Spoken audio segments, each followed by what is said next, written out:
विमान अपघात झाला आहे आणि त्याच्यामध्ये दादा गेला आहे. मी तिथं दादा गेला हे ऐकल्यानंतर सुन्न झालो. तुम्हाला विश्वास म्हणजे ते कळल्यानंतर ना बातमी किंवा कन्फर्म केल्यानंतर नाही असं कुठं वाटत होतं का की ही बातमी खोटी असेल? दादांचं अकाली जाणं हे महाराष्ट्रातल्या गल्लीबोळातल्या लोकांना सुद्धा खूप दुःखदायक झालं. त्यावेळेचा अजित पवार राज्याचा उपमुख्यमंत्री होईल असं जर कोणी त्यावेळेला सांगितलं असतं तर त्याची आम्ही चेष्टा केली असती की हा काय होणार आहे म्हणून. तुमचा राजकीय असा सोबत काम करण्याचा संबंध हा साधारण कधीपासून आला? काही काम न करता नुसतंच पुढं करणं अशा कार्यकर्ते दादांना कधीच आवडले नाही. अण्णा, तुम्ही ओव्हरऑल पुण्याचं राजकारण एकदम जवळून पाहिलं. या पुण्याच्या राजकारणातला एक महत्त्वाचा अध्याय म्हटलं तो सुरेश कलमाडी विरुद्ध अजित पवार असा होता. वास्तविक पाहायला गेलं तर ह्या दोघांचं वैर कधी सुरू झालं, कसं सुरू झालं आणि त्यामागे काय कारणं होती? पवारसाहेब तो सण येण्याची वाट बघायचे, पण दादा ते सणाची वाट बघत नसायचे. झटक्यात त्याचा निकाल लावून तोच आपला सण आहे असं म्हणायचे आहे. अण्णा, दादा गेल्यावर जून महिन्यामध्ये तुम्ही एक स्टेटस ठेवला होता. त्या स्टेटसची खूप चर्चा झाली होती.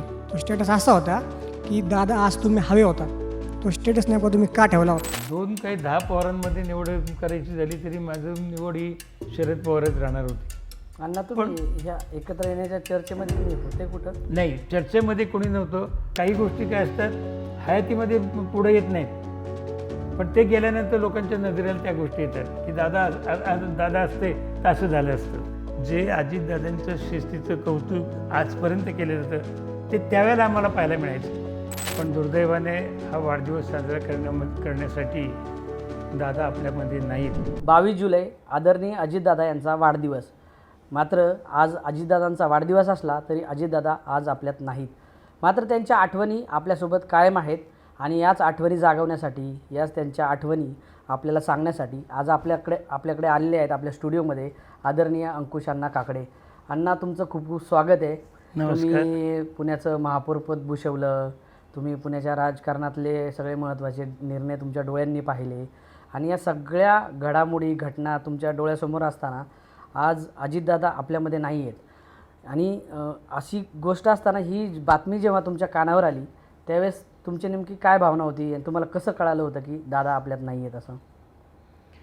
कृष्णा, तू म्हणाला ते खरं आहे की 22 जुलैला 2 दिवसांनी अजितदादांचा वाढदिवस आहे.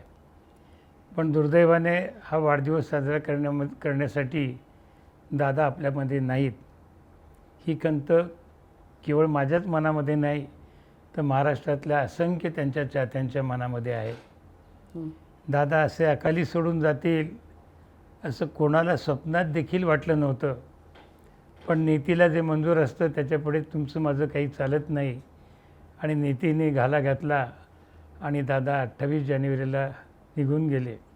28 जानेवारी बुधवारचा दिवस होता आणि आम्ही काही पत्रकार मंडळींना शेजारीच वाडेश्वर हॉटेल जे आहे त्या ठिकाणी दर बुधवारी आमचा वाडेश्वर कट्टा असतो.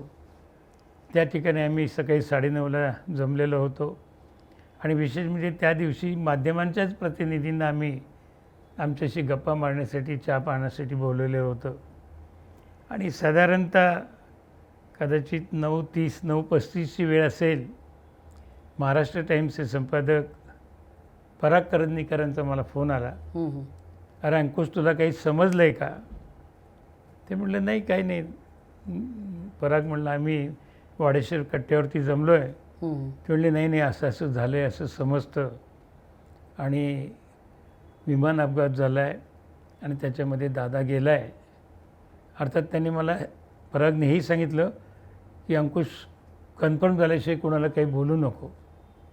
मी तिथं दादा गेला हे ऐकल्यानंतर सुन्न झालो आणि तुम्हाला आश्चर्य वाटेल, तिथं हॉटेलच्या तिथे जे सगळे जमलेले होते ते क्षणभर माझ्याकडे बघत होते की काय झालं वगैरे. मी ताबडतोब दादांचे बारामतीचे जवळचे किरण गुजर आहे त्यांना फोन लावला. मी म्हणलं, अरे किरण, काय असं ऐकतो आहे विमान अपघात झाला आहे काय? तर त्यांनी सांगितलं की हो आणि अंकुशराव खरं आहे. आणि तोही म्हणजे अगदी रडवेल्या आवाजात म्हणला की 6 जणं गेलेत म्हणून आणि फोनही बंद केला. तेवढ्यामध्ये मग आमचे डॉक्टर सतीश देसाई, उज्ज्वल केसकर, श्रीकांत शिरोळे आले. आम्ही सगळेजण त्या ठिकाणी आल्यानंतर आणि मला आठवतं आहे की निवडणुकीच्या अगोदर आम्ही सर्व पक्षाच्या अध्यक्षांना त्या ठिकाणी चहा पाण्याला बोलवलं होतं आणि आम्हाला काहीच सुचले ना. मी पुन्हा किरण गुजरला फोन केला. किरण म्हणलं, मी तुला एक 5 मिनटापूर्वी फोन केला होता, तू सांगितलं ते खरं आहे का?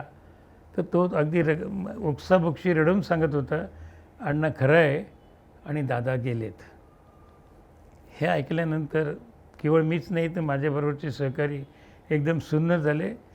आणि आश्चर्य तुम्हाला वाटेल की हॉटेलमध्ये देखील वाडेश्वरमध्ये सन्नाटा पसरला त्या ठिकाणी की दादा गेले.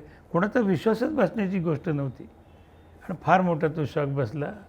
काय आम्ही त्या ठिकाणचा तो त्या दिवशीचा कट्टा रद्द केला आणि मग पुढे बारामतीला जाणं वगैरे असं केलं. पण फार मोठा धक्का त्यावेळेला बसला. म्हणजे अक्षरशः आणि आम्ही सगळेजण आता मी 73 वर्षाचा आहे, श्रीकांत शिरोळे 81चे आहेत, डॉक्टर देसाई 75 वगैरे. पण आम्ही एवढे सिनियर असूनसुद्धा आमच्या डोळ्यामध्ये पाणी येऊन आम्ही त्या ठिकाणी घाबरलो होतो. तुम्हाला विश्वास म्हणजे ते कळल्यानंतर ना बातमी किंवा कन्फर्म केल्यानंतर नाही असं कुठं वाटत होतं का की ही बातमी खोटी असेल वगैरे असं? नाही, ज्या माणसाने सांगितलं जो तो प्रत्यक्षदर्शी होता. दादा त्या ठिकाणी आल्यानंतर त्यांना रिसीव्ह करायला बारामतीत जे काही कार्यकर्ते मंडळी जातात त्याच्यामध्ये किरण गुजर बारामतीचा त्यांचा शहर अध्यक्ष होता आणि त्यांनी सांगितल्यानंतर मग ही बातमी वाऱ्यावर माध्यमांनी लगेच पसरवली.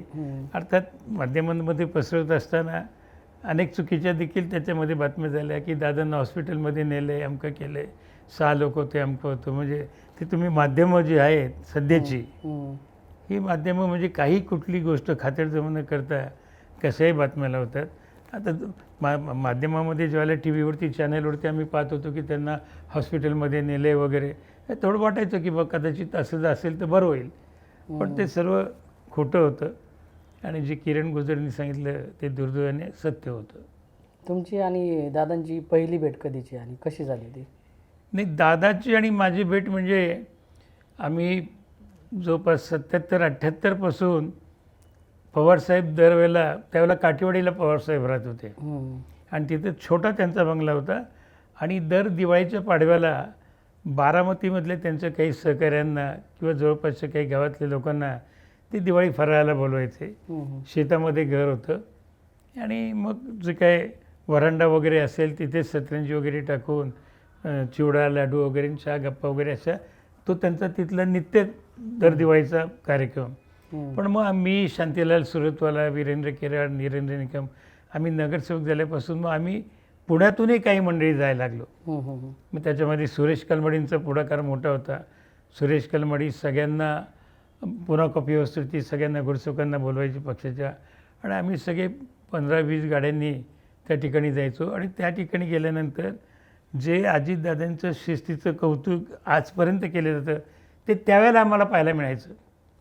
त्यावेळेला अजितदादा अतिशय किटकिटीत अशी त्यांची मूर्ती होती आणि प्रत्यक्षामध्ये सतरंजी व्यवस्थित टाकले की नाही, स्वच्छतागृह व्यवस्थित आहे की नाही, कुठं काही कागदाचा कपटा पडला असेल, काही कचरा असेल ते उचलणार, आलेल्या पाहुण्यांना लाडू चिवडा मिळाला की नाही हे अगदी जातीने पाहिजे. मी त्यावेळेला त्यावेळेचा अजित पवार राज्याचा उपमुख्यमंत्री होईल असं जर कोणी त्यावेळेला सांगितलं असतं तर त्याची आम्ही चेष्टा केली असते की हा काय होणार आहे म्हणून. इतका साधा होता अगदी आणि ती तेव्हापासून आमची ती ओळख होती. आणि मग थोडी त्यानंतर मग ती फक्त दिवाळीला व्हायची, कधी काही काही वेळेला होतही नसायची. पण 81 साली ज्यावेळेला सुरेश कलमाडींनी पुणे ते बारामती बेरोजगार सायकल काढली. आपल्या पुण्याच्या मार्केट यार्डपासून तर बारामतीला विधान भवनावरती पुणे शहर जिल्ह्यातल्या बेरोजगार तरुणांची सायकलीवरती आम्ही त्या ठिकाणी जात होतो. पुणे ते मुंबई. आणि तुम्हाला खोटं वाटेल त्याची सुरुवात आम्ही मार्केट यार्डचा जो शिवाजी महाराजांचा पुतळा आहे त्या ठिकाणून आम्ही सुरुवात केली. त्यावेळेला पवारसाहेब स्वतः विरोधी पक्षनेते होते, पवारसाहेब होते, गोविंदराव अधिक होते, सुरेश कलमाडी होते. अर्थात पुढाकारात सगळा सुरेश कलमाडींचाच होता, कल्पना त्यांचीच होती. आणि आम्ही साहेबांना बोलवलं होतं की तुम्ही थोडंसं म्हणजे त्या शिवाजी महाराज पुतळ्यापासून सातारा रोडपर्यंत आपण सायकल चालू आमच्याबरोबर असं. तर तिथून सुरुवात झाली. सातारा रोडपर्यंत आल्यानंतर मग आम्ही म्हणायचो की साहेब थोडंसं साईबाबा मंदिर पुढं आहे तिथपर्यंत आपण जाऊ. हं, तिथं आणि या सगळ्या याच्यामध्ये कलमाडीचाच मला अंकुश हं, सबको बोल थोडं आगे जाएंगे, सबको बोल थोडं आगे जाएंगे.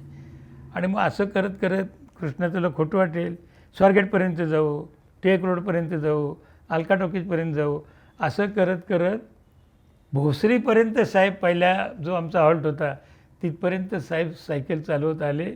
त्यांच्याबरोबर गोविंदराव अधिक देखील सायकल चालवत होते, कलमडी होते आणि तरुण मंडळी सगळी होती. हं, हं. आणि तिथून मग आणि त्यावेळेला मग तो पहिला भोसरीच्या नंतर माझ्या अंदाजपणे काहीतरी पुढे कुठला तरी मुक्काम होता आणि एक मुक्काम पनवेलला होता. हं, हं. आणि पनवेलच्या गेस्ट हाऊसवरती पवारसाहेब मुक्कामाला होते, कलमडी होते आणि आम्हीसुद्धा तिथे जवळपासच मुक्कामाला होतो. त्यावेळेला स्वतः अजित पवार त्या सायकल स्वारीमध्ये सायकल घेऊन आलेले होते आणि तिथल्या बारामतीच्या काही कार्यकर्त्यांनी आम्हाला त्यावेळेला दादांची ओळख करून दिली की हे साहेबांचे पुतणे वगैरे. आता मी मगाशी म्हणालो तसं किडकिडीत वृत्ती वगैरे आपलं नमस्कार चमत्कार झाला, बाकी काही नाही असं झालं. हं, हं. आणि दादांच्या स्वतः ते लक्षात होतं. मागे एकदा ज्यावेळेला वंदना चव्हाण आणि त्यावेळेला मोहनसिंग राजपाल होते, हं, हं. मोहनसिंग राजपाल, मी, वंदना चव्हाण आणि दादा असे तिघंजणं मी एका गाडीत होतो आणि शिक्षण मंडळाचे एक माजी अध्यक्ष वासंती काकडे म्हणून आहेत, हं, हं. त्यांचे वडील वारले होते रास्तापेठेमध्ये. तर आम्ही टिळक रोडला माझ्या मते 26 जानेवारी किंवा 15 ऑगस्ट असेल पार्टी ऑफिसमध्ये झेंडावंदन आम्ही केलं आणि त्यांच्या घरी संतून भेटेलं म्हणून मी चाललो होतो. त्यावेळेला सहज मी गाडीमध्ये दादांना म्हणलं, दादा आपली पहिली भेट कुठे झाली आठवते का? हं, हं. कृष्णा तुला आश्चर्य वाटेल, त्यांनी माझ्या मांडीवर थाप मारले, म्हणले अहो अंकुशराव विसरणार नाही. अर्थात त्यावेळेला आम्ही कलमाडींच्या फार जवळ होतो, हं, हं. कलमाडींच्या अगदी गुडबुकमध्ये होतो, अगदी किचन कॅबिनेटमध्ये होतो. अहो म्हणले पनवेलला सायकल स्वारीच्या वेळेला आपली भेट झाली होती आणि त्यावेळेला तर तुम्ही अगदी ह्याच्यातच होता वगैरे असं हं. असे ती परत त्यांनी ती आठवण जागवली. हं, हं. मला असं वाटतं बघा आता म्हणजे मोहनसिंग राजपाल किती साली महापौर होते, एक 4 वर्ष होऊन गेले असतील हं. म्हणजे, आणि ती भेट झाली होती 81 साली. हं, हं. मी दादांच्याही त्यानंतर जवळपास 30 वर्ष ती भेट लक्षामध्ये होती. आजही वंदना चव्हाण साक्षीला आहेत, दुर्दैवाने मोहनसिंग राजपाल नाहीत आणि दादाही नाहीत पण म्हणा. मग तुमचा राजकीय असा सोबत काम करण्याचा संबंध हा साधारण कधीपासून आला? मग काय झालं की आम्ही दोघंही म्हणजे ज्या वेळेला पवारसाहेब बारामती लोकसभा मतदारसंघातून उभे राहायचे हं, हं. त्यावेळेला पिंपरी चिंचवड हा जो भाग आहे हा बारामती मतदारसंघाला जोडलेला असायचा. बरं. आणि त्यावेळेला पवारसाहेब ज्यावेळेला निवडणुकीला उभे राहिले त्यावेळेला 2 फ्रॅक्शन्स होते, म्हणजे इंदिरा काँग्रेस आणि साहेबांची ई काँग्रेस. हं, तिथे त्यावेळेला काँग्रेसमध्ये रामकृष्ण मोरेंचं पिंपरी चिंचवडमध्ये वर्चस्व होतं. हं. मी त्यांची महानगरपालिका त्यांच्या ताब्यात होती, नगरसेवक त्यांचे सगळे महापौर उपमहापौर पदाधिकारी आणि आमचं युनिट मात्र जे समाजवादी काँग्रेसचं ते फार छोटं होतं. त्यामुळे पुण्यातल्या काही मंडळींना साहेबांचा आम्हाला आग्रह असायचा की तुम्ही पुण्यामध्ये काम करण्याच्या ऐवजी पिंपरी चिंचवडवरती लक्ष द्या, त्या ठिकाणी चिंचवड भागामध्ये आपण त्या ठिकाणी कमकुवत आहोत. म्हणून आम्ही साहेबांच्या सगळ्या 2 निवडणुकांमध्ये आम्ही त्या ठिकाणी जाऊन काम करायचो आणि तेव्हापासून मग साहेबांचा जवळीक वाढत गेली अगदी हं, हं, हं, हं. असं. अण्णा तुम्ही ओव्हरऑल पुण्याचं राजकारण एकदम जवळून पाहिलं. या पुण्याच्या राजकारणातला एक महत्त्वाचा अध्याय म्हटलं तो सुरेश कलमाडी विरुद्ध अजित पवार असा होता. वास्तविक पाहायला गेलं तर ह्या दोघांचं वैर कधी सुरू झालं, कसं सुरू झालं आणि त्यामागे काय कारणं होती आणि याचा शेवट कसा झाला, आम्हाला जरा हे ऐकायला आवडेल तुमच्याकडून. नाही, त्यांचं वैर हे काय अगदी उघड वैर असं नव्हतं. किंबहुना सुरेश कलमाडीसुद्धा शरद पवारांच्या अतिशय जवळ होते, हं, अतिशय. म्हणजे महाराष्ट्रामध्ये सुद्धा ज्यावेळेला पवारसाहेब विरोधी पक्षामध्ये होते त्यावेळेला सुरेश कलमाडी महाराष्ट्र प्रदेश युवकचे अध्यक्ष होते आणि कलमाडी एक अतिशय डायनामिक पर्सन म्हणून आम्ही त्यांच्याकडे पाहायचो. एकदम तरुण होते, नवनवीन आयडिया आणायचे आणि सातत्याने लोकांच्या समोर रस्त्यावरती कसं आपण राहू, मग ते आंदोलनाच्या निमित्ताने असेल, मोर्चा निदर्शन वगैरे, त्यामुळे ते असायचे, साहेबांच्या जवळ असायचे. साहेबांनी सुद्धा त्यांना खूप ताकद दिली आणि पुण्याचं राजकारण जोपर्यंत दादा बघत नव्हते त्यावेळेला पुण्याचं संपूर्ण राजकारणाची धुरा कलमाडींवरती सोपवलेली असायची. आणि अजित पवार मात्र मग बारामतीपुरतं किंवा पिंपरी चिंचवडमध्ये वगैरे पाहायचे.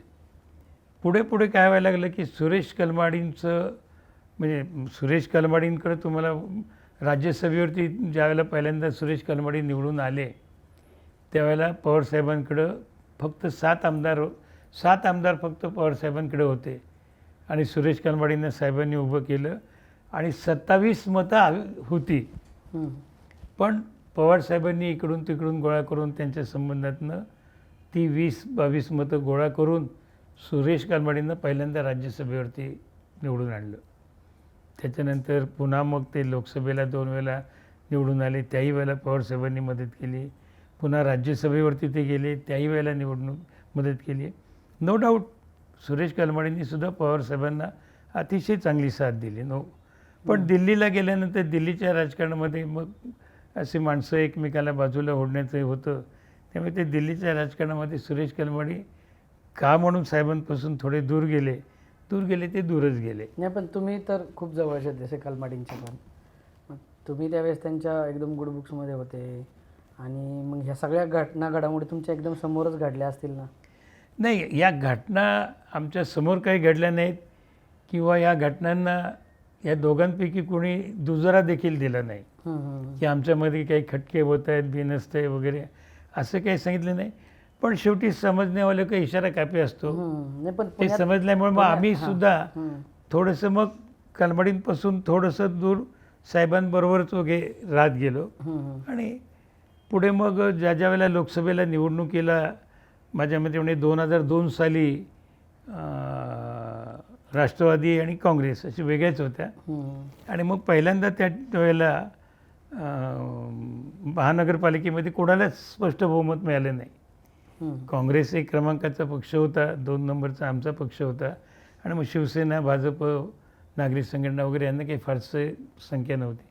पण त्यावेळेला मग दोन्ही म्हणजे इंदिरा काँग्रेस म्हणा किंवा आमची राष्ट्रवादी काँग्रेस एकत्र येऊन त्यांना महापौरपद, आम्हाला उपमहापौरपद वगैरे असं झालं.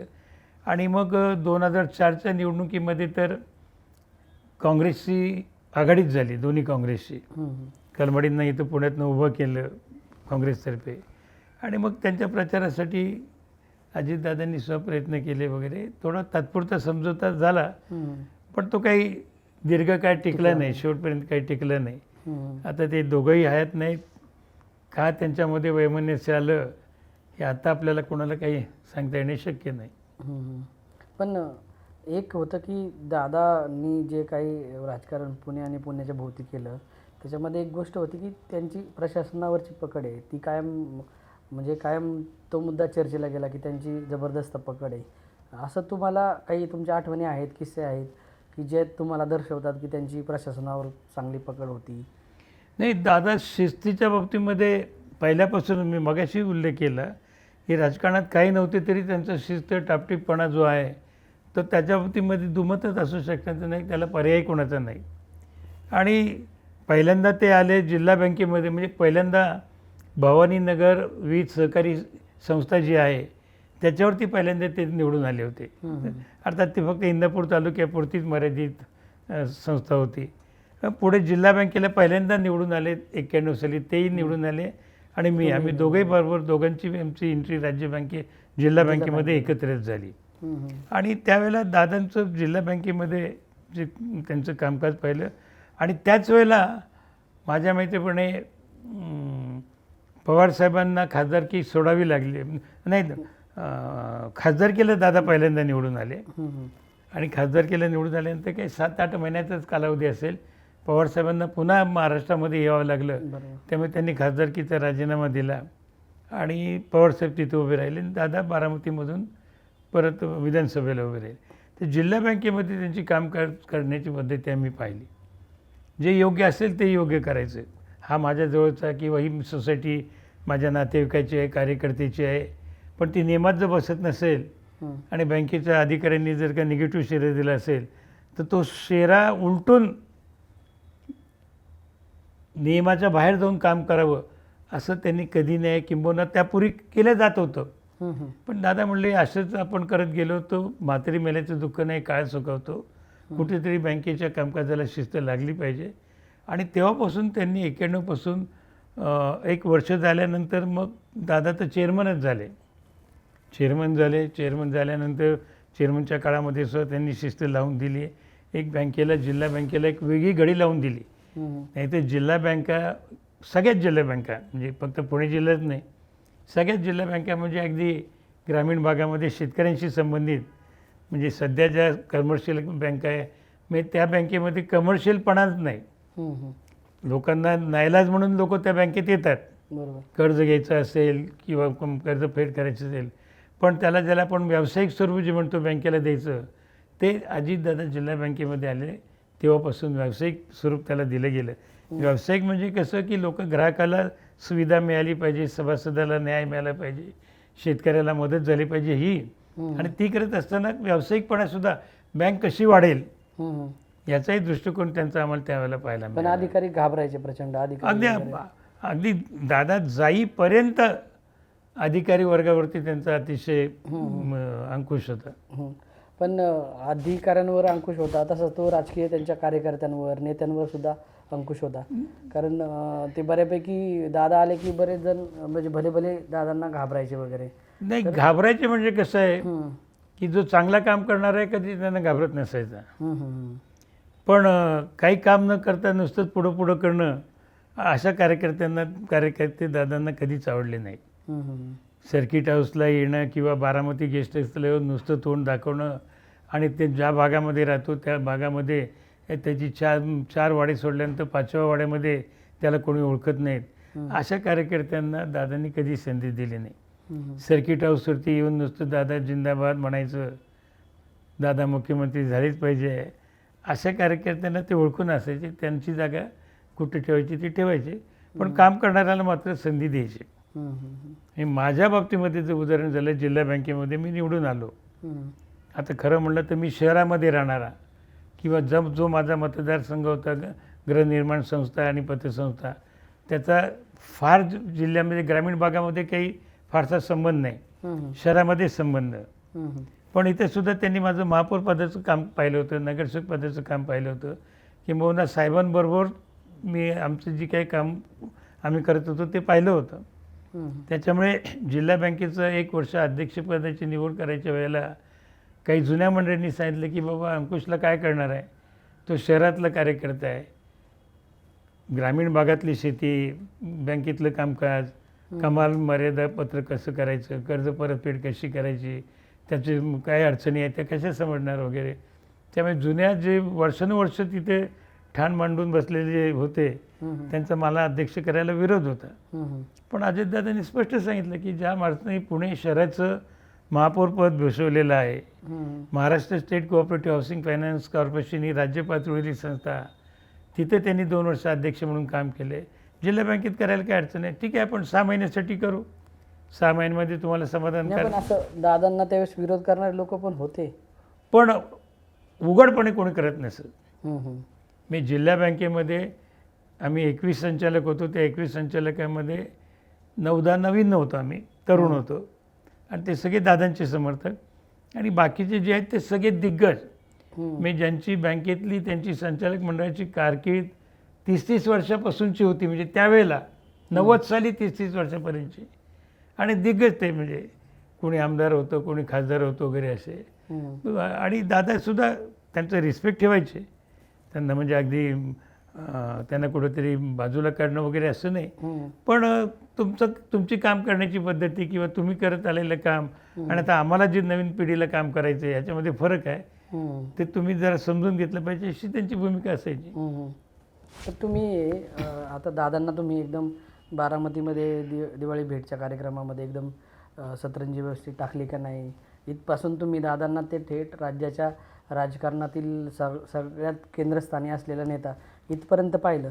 हा जो काही दादांचा झालेला प्रवास आहे तो तुम्हाला काय गोष्टी अशा वाटतात की ज्या दादांकडे होत्या त्याच्यामुळं ते इतक्या मोठ्या पदापर्यंत पोहोचू शकले किंवा एवढ्या अल्प कालावधीमध्ये त्यांनी हा प्रवास पूर्ण केला? यांना अल्पकाळ पुढं होता, जवळपास 90 ते 10 म्हणजे 30-35 वर्ष झाली ना, म्हणजे ते काही दादांना नाही म्हणालं ते पवारसाहेबांचं मार्गदर्शन होतं. हम्म, हम्म. पवारसाहेबांनी इतक्या वर्ष केलेलं काम बारामतीमध्ये, दिल्लीमध्ये, पुण्यामध्ये, महाराष्ट्रामध्ये. हम्म. आणि साहेबांचं कसं होतं, सत्तेमध्येही होते आणि विरोधी पक्षामध्ये देखील होते हम्म. आणि पक्षामध्ये सुद्धा होते. म्हणजे पवारसाहेबांनी सुद्धा एकदम हेलिकॉप्टर एंट्री नाही आहे पवारसाहेबांची. बरोबर. पवारसाहेबांची राजकारणातली सुरुवात पुण्यातल्या सोमवार पेठेमध्ये ब्लॉक काँग्रेस कमिटीमधून त्यांचं नाव प्रदेशवर पाठवलं हम्म. आणि तिथून त्यांची सुरुवात झाली. युवक काँग्रेसचे सरचिटणीस, प्रदेशचे सरचिटणीस. आणि म्हणजे पवारसाहेब अनेक वेळेला पक्षाचं काम करण्यासाठी दादरमधल्या टिळक भवनमधल्या रूममध्ये 8-8 दिवस मुक्काम करायचे. हम्म. आणि म्हणजे ग्रासरूटपासून काम करत ते आले आणि अजितदादासुद्धा त्याच पद्धतीने काम करत आलेले. हम्म. आणि दादांनी सगळं पवारसाहेबांचं सगळं काम पाहिलेलं होतं ना, हम्म. की पवारसाहेब कशा पद्धतीने काम करतायत, कसं करतायत वगैरे. त्यामुळे ते गुण, पवारसाहेबांचे बरेचसे गुण त्यांच्याकडे गेलेच. हम्म. आणि प्लस स्वतःचे गुण जे होते ते त्यांनी त्यांच्यामध्ये होते. हम्म. त्याच्यामुळे दादा आणि साहेबांच्या स्वभावामध्ये, कामकाजामध्ये तसं म्हटलं तर एक पण आहे, पण हम्म. आणि नाही म्हटलं तर अंतरसुद्धा आहे. आता दोन्ही नेत्यांना तुम्ही एकदम जवळ बघितलं, म्हणजे पवार साहेबांचाही प्रवास बघितला, अजितदादांचाही प्रवास बघितला. काय गोष्टी साम्य वाटतात, काय गोष्टी वेगळ्या वाटतात, दोघांमधलं वेगळेपण काय, आणि तुम्हाला कुणासोबत काम करायला जास्त आनंद वाटला वगैरे? नाही, आनंद तर दोघांबरोबर काम करण्यामध्ये मला आनंद वाटला. हम्म. नाही असं नाही, हम्म. असं आहे. पण ते कम्फर्टेबलपणा असतो. नाही, कम्फर्टेबलपणा म्हणजे मी स्वतःच मी कौतुक करणार नाही, हम्म. पण म्हणजे मी पवारसाहेबांबरोबर, आता पवारसाहेबांमध्ये माझ्यामध्ये बरंचसं अंतर आहे. हम्म. पण पवारसाहेबांसमोर सुद्धा मी फ्रँकली काही गोष्टी बोललो आलेलो आहे. हम्म. आणि दादांच्या तर बाबतीमध्ये दादांपेक्षा तर उलट मी थोडा वयाने मोठा पण आहे. पण दादांबरोबर सुद्धा अगदी, आणि दादासुद्धा मनमोकळेपणाने बोलायचे की चुका असेल काय असेल वगैरे. हम्म. साहेबांचा स्वभाव असा आहे की साहेब सावध टप्प्यामध्ये येण्याची वाट बघत असायचे. हम्म. की एखाद्याने त्यांना दगा दिला, हम्म. की ठीक आहे, दगा दिला असेल तर दगा दिला, तर त्याला त्यावेळी काही बोलणार नाही, पण डोक्यामध्ये ठेवून वेळ येईल हम्म. त्यावेळेला त्याचा वचपा कसा काढायचा. मग त्यामध्ये काही वेळेला काळ बराच जायचा. हम्म. दादा तसे नसते करायचे. काल तुम्हाला त्रास दिला ना, उद्या तुझा काटा कसा काढायचा आहे त्यांच्या डोक्यात असायचं. आणि ते फार काळ वाट बघत नसायचे, हम्म. लगेच चट मागणी पट व्यात, तशातला प्रकार. एक गाव दोन तुकडे, लगेच. हा त्यांचा प्रकार आहे. म्हणजे आमचे लक्ष्मणराव ढोबळे माजी मंत्री आहेत, आमदार आहेत. हम्म. ते दादांचं पवारसाहेबांच्या सभामध्ये सांगायचे, पवारसाहेब तो सण येण्याची वाट बघायचे, हम्म. पण दादा ते सणाची वाट बघत नसायचे.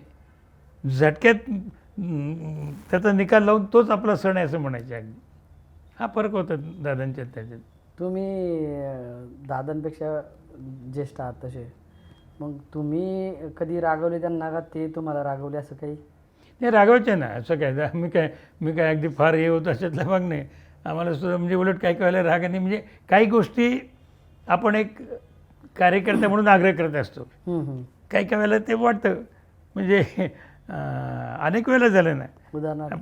उदाहरणार्थ म्हणजे मी दादांना म्हणायचो, म्हणजे दादांचा स्वभाव म्हणजे एस्पेशली मीडियापासून थोडं दूर राहण्याचा. हम्म.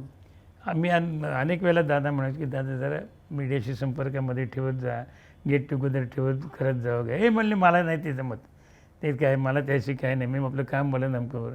हा म्हणलं असं नाही, काय वेळेला हेच महत्त्व आहे, हे महत्त्वाचं असतं.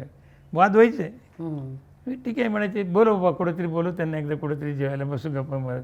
आणि मग असं ते तासाभरासाठी म्हणून यायचे, ते 3-3 तास गप्पा मारायचे. माध्यमामधले सध्या जेवढे प्रतिनिधी आहेत ना, ते सगळ्यांना तुम्ही विचारा. म्हणजे ज्या वेळेला खेळकळपणा असेल त्यावेळेला, आणि दिलखुलास, म्हणजे ऑफ दी रेकॉर्ड वगैरे असं नाही काय, बाबा जे बोलायचे ते बोलून मोकळं होणार.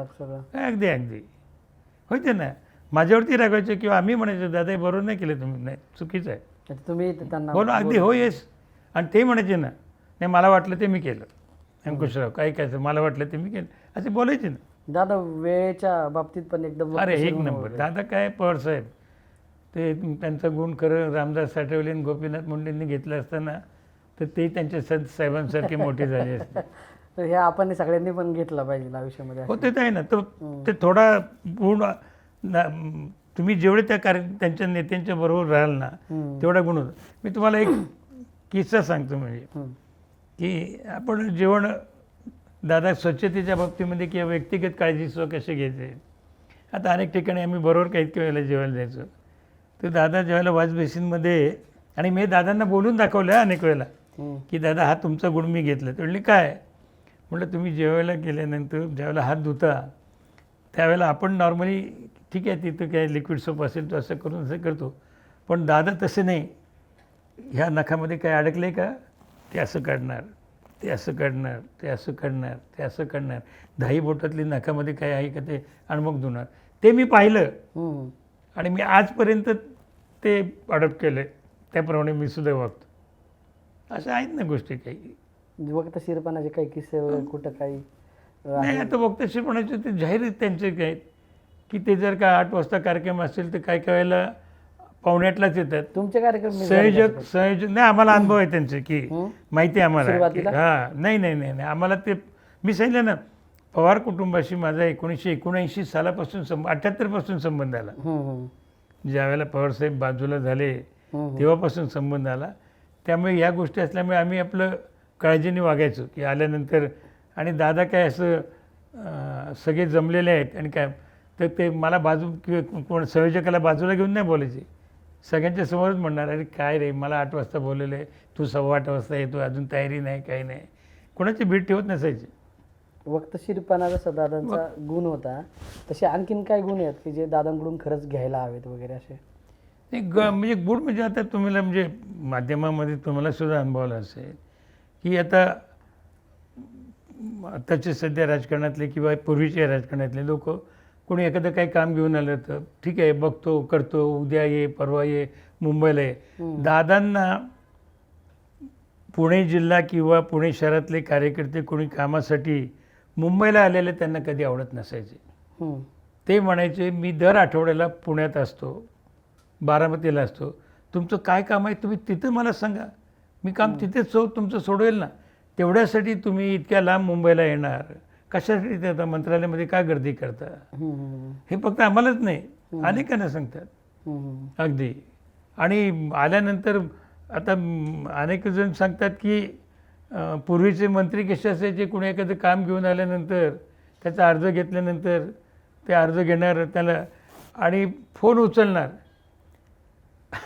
आता त्याला म्हणजे मंत्र्यांना असं वाटतं की समोरचा आलेला माणूस इतकाच बिंडोक आहे. एक उदाहरण पण त्यांनी मंत्र्यांनी फोन केला आणि त्याला सांगितलं अरे अरे ते मी यांना पाठवते, कृष्णा वरपे येतील, त्यांचं काम पूर्ण करा. आता कृष्णा वरपे बरं तो म्हणलं साहेब जरा डायल तर फिरवा. म्हणजे असे फसवणारे सुद्धा राजकारणी होते. दादा तसं नाही, ताबडतोब पीएला सांगणार लावरे कलेक्टरला फोन, कलेक्टरला सांगणार कलेक्टर ते असं असं वरपे माझ्याकडे आले, त्यांचं काय बरेच दिवसाचं काम आहे, होत असेल ते ताबडतोब करून मला लगेच रिपोर्ट करा, अडचण काय असेल तर मला सांगा मी ती अडचण सोडेल. असं ही कामाची त्यांची पद्धती. एखादं काम एखादा माणूस आला चुकीचं सांगितलं असेल त्याला स्पष्ट सांगणार नाही हे माझ्याच्याने काम होणार नाही, हे नियमामध्ये बसत नाही, नियमामध्ये बसवण्याचा प्रयत्न केला तरी बसणार नाही, असं स्पष्ट सांगू. एवढं राजकारणामध्ये कोणीच करत नाही, कोणीच करत नाहीत. आलेल्याला फक्त खुश करायचं चिठा ये मुंबईला वगैरे. त्यालाही माहिती असतं की मुंबईला येऊन याचं काम होणार नाही आहे, पण का चक्र मारायला होतं राजकारणात कळत नाही. दादा त्याला संपूर्ण अपवाद होते. आणि हे मी दादांचा चाहता म्हणून नाही, देवेंद्र फडणवीस सुद्धा सांगतील, एकनाथ शिंदे सुद्धा सांगतील की दादांचा स्वभाव असा असा होता. अण्णा, दादा गेल्यावर जून महिन्यामध्ये तुम्ही एक स्टेटस ठेवला होता. त्या स्टेटसची खूप चर्चा झाली होती. तो स्टेटस असा होता की दादा आज तुम्ही हवे होतात. तो स्टेटस नेमका तुम्ही का ठेवला होता? नाही काय झालं की मध्यंतरीच्या काळामध्ये अनेक जणांनी प्रयत्न केले. एक दिवसा मी देखील प्रयत्न केला, मी विठ्ठल मणियार. म्हणजे दादांना माहिती होतं की अंकुश काय साहेबांना सोडणार नाही, पण अंकुश काकडे मला पाहिजेत ही त्यांची इच्छा होती. मला त्यांनी अनेक वेळेला सांगितलं की अंकुशराव इकडे या, इकडे या, तुम्हाला राजकारण या सगळ्या घटना तुम्हाला माहिती आहेत, कशा झाल्या काय झाल्यात काय वगैरे, तुम्हाला साहेबांकडनं किंवा माझ्याकडनं कळालेले आहेत, तुम्ही या वगैरे असे म्हणायचे. पण मी म्हणायचो की बा जोपर्यंत साहेब आहेत तोपर्यंत साहेबांना सोडून मी येणार नाही. आणि साहेबांच्या नंतर तुम्हीच आमचे नेते आहात. आजही दादा साहेब आमचे नेते आहेत, तुम्ही नेते आहात. उद्या साहेब राजकारणात बाजूला झाले तर आमचे नेते तुम्हीच असणार आहात. पण आज या क्षणाला म्हणलं मी काही तुमच्याकडे येत नाही वगैरे. मग त्याच्यानंतर मग मध्यंतरी वरच्याच मंडळींमध्ये चर्चा वगैरे चालली होती. मी साहेब असतील, जयंतराव पाटील असतील किंवा इतर मंडळी. दादांचं कसं असायचं की आम्ही एकत्र असतानासुद्धा ते कुणाला म्हणजे जे काय चालले ते सांगायचे, पण निर्णय ते घ्यायचे. आणि त्या निर्णयाला कोणी विरोध करत नसायचं, तो निर्णय त्यांना मान्य असायचा. त्याच्यामुळे ह्या ज्या घडामोडी सगळ्या चालल्या होत्या त्यावेळेला साहेबांची भूमिका की आपल्या पक्षाकडनं 4-5 जण असावेत. मग त्याच्यामध्ये जयंतराव पाटील, शशिकांत शिंदे, राजेश टोपे, अनिल देशमुख असे मंडळी. साहेब स्वतः कधीच नसायचे, असं असायचे. आणि दादा काय म्हणायचे, हे बाकीच्यांचं माझ्या पक्षाचं काही बघू नका, मी एकटा आहे. त्यामुळे दादा स्वतः एकटे त्या ठिकाणी याची चर्चा करायचे. अण्णा तुम्ही ह्या एकत्र येण्याच्या चर्चेमध्ये तुम्ही होते कुठं? नाही, चर्चेमध्ये कोणी नव्हतं. पण दादा ज्या वेळेला माझे फोनशी वगैरे बोलायचे त्यावेळेला एकदा मग मी आता एक्झॅक्ट मला त्या मगाशी तू म्हणालास काहीतरी तारीख सांगितली, तर त्यावेळेला मी एक पत्र दादांना लिहिलं आणि एक पत्र सुप्रियाताई यांना लिहिलं. 22 जुलै 2023ला दादांच्या वाढदिवशी तुम्ही पत्र लिहिलं होतं. हां, काय असेल, मी तारीख अगदी तुझ्या लक्षात आहे. त्याच्यामुळे आणि म्हणजे मी म्हणतो ते खरं आहे हेही तुला लक्षात आहे म्हणजे. मग आणि त्यामध्ये ताईंना लिहिलं, त्यांनाही लिहिलं की बाबा आपण एकत्र आलं पाहिजे. तुमच्यासाठी तर येणं एकत्र नाही, पण तुमच्यापेक्षा तुमचे जे पाठीमागचे आम्ही आहोत या आमच्यासाठी सुद्धा तुम्ही. दादांना लिहिलेलं पत्र मी दादांनाच दिलं, सुप्रियाताई यांना लिहिलेलं पत्र सुप्रियाताई यांनाच लिहिलं. दोघांचं एकमेकाला पत्र दिलं नाही. दादांनी ते मला फोन करून सांगितलं, अंकुश पत्र वाचलं मी, संपूर्ण वाचलं. तू म्हणतो त्यातलं कंटेंट मला सगळ्या मान्य आहे, माझ्याकडनं काही अडचण नाही, आपण एकत्र यायला माझी काही तयारी नाही, साहेबांना तुम्ही कन्व्हिन्स करा. आणि दादांनी मला अनेक वेळेला सांगितलं की ज्याचा उल्लेख स्वतः विठ्ठल मणेर यांनी सुद्धा त्यांच्या काही पॉडकास्टमध्ये आणि बातम्यांमध्ये सुद्धा मीडियाला ज्यावेळेला बाईट दिली त्याच्यामध्ये मी विठ्ठल सेठ साहेबांशी अनेक वेळेला बोललो की साहेब एकत्र येण्याचा प्रयत्न करूया, एकत्र आलं पाहिजे वगैरे. पण ते काही दुर्दैवाने ते काही जमू शकलं नाही. आणि म्हणून मग मी त्यावेळेला ते पत्र असं लिहिलेलं होतं. पत्र जी लिहिली तुम्ही, 2 पत्र लिहिली, एक दादांना लिहिलं, एक ताईंना लिहिलं होतं. दादांच्या पत्रात तुम्ही सांगितलं की त्यांचं उत्तर आलं तुम्हाला म्हणून ते पोचलं तुमच्यापर्यंत. ताईंच्या नाही, ताईंच्या मध्ये म्हणले की ते मला अण्णाच म्हणतात. अण्णा म्हणले जरा थोडंसं गोसलो म्हणले, आपल्याला करायचं आहे पण गोसलो असं. ठीक आहे, ते नेते मंडळी आहेत, त्यांच्या काही चर्चा ॲडजस्टमेंट्स वगैरे किंवा काही बाकीच्या गोष्टी करायच्या, मग त्यांनी गोसलो असं म्हणून फक्त एवढं म्हणाले अगदी. पण मग हे जेव्हा मधल्या काळामध्ये अजितदादांनी असं भाजपसोबत जाण्याचा निर्णय घेतला, तो निर्णय ज्यावेळेस तुम्हाला समजला त्यावेळेस तुम्हाला काय वाटलं होतं? कारण तुमचे आणि त्यांचे रिलेशन खूप वेगळ्या प्रकारचे होते आणि आता 2 पवारांमधून 1 पवार निवडण्याची तुमच्यावर वेळ होती. नाही, 2 काही 10 पवारांमध्ये निवड करायची झाली तरी माझं निवड ही शरद पवारच राहणार होती. हे दादाला काय किंवा जगाला सगळ्यांना माहिती आहे. आता ते काय झालं होतं काही नाही, हे अगदी वरिष्ठांच्या आतल्या गोट्यातल्या आहेत घटना आहेत. त्यामुळे त्याच्यातल्या सगळ्याच घटना काही मला माहिती असण्याचं कारण नाही. आणि ज्या काही थोड्याफार आहेत तर ते माध्यमाला सांगण्यासारखं सुद्धा कारण नाही आहे. 12 डिसेंबरला पवार साहेबांचा वाढदिवस असतो म्हणजे, आणि तेव्हा तुमचं म्हणजे दादांचं आणि तुमचं ठरलं होतं की त्यांना गिफ्ट द्यायचं, पण तेव्हा असं काय झालं? नाही, हे दादांनी सांगितलं की 12 डिसेंबर तारीख ठरली होती. ज्यावेळेला महानगरपालिकांच्या निवडणुका जाहीर झाल्या आणि त्यावेळेला आम्ही सुरुवातीच्या काळामध्ये महाविकास आघाडी म्हणून निवडणुका लढवायचा असा निर्णय झाला होता. तो निर्णय झाल्यानंतर त्यावेळेला दादांचा आग्रह होता की अरे तुम्ही आणि आम्ही पण एकत्र निवडणुका लढवू, मताचं विभाजन व्हायला नको.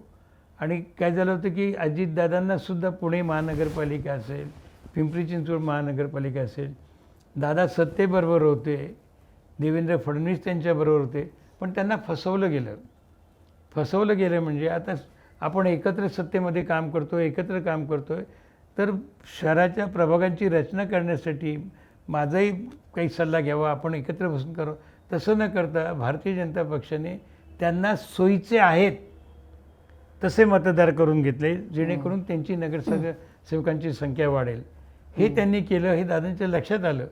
आणि मग दादांना हे लक्षात आलं की आता आपल्याला हे एकटे पाडतायत आणि मग दोन्ही राष्ट्रवादीची मताची जर का विभागणी झाली तर आपल्याला आणखीन अडचण येईल. म्हणून दादांची ती भूमिका होती की आपण एकत्रपणे निवडणुका लढवू आणि त्यांनी ते जाहीरपणे सांगितलं होतं. इथं पुण्यामध्ये मात्र ते फार शेवटच्या क्षणाला आम्ही एकत्र आलो. म्हणजे पहिल्या सुरुवातीच्या काळामध्ये महाविकास आघाडी म्हणून आम्ही बैठका घेतल्या, बऱ्यापैकी 80% कामकाज सुरळीत आलं होतं. शेवटचं 20% टप्प्यातलं काम असतानाच आम्हाला दादांबरोबर आघाडी करावी असं झालं आणि ती जबाबदारी मी, विशाल तांबे आणि मनाली भिलारे म्हणून आहेत, आमच्यावरती सुप्रियाताईंनी साहेबांनी सोपवली. आणि मग त्यावेळेला दादा म्हणायचे आता शेवटी प्रत्येक मी आमच्या पक्षासाठी बाबा नाही हे मला तिकीट मिळालं पाहिजे, हा प्रभाग आम्हाला मिळाला पाहिजे असं मी आडेवेड्या आक्षेप घ्यायचो, जोरात दादांशी बोलायचो.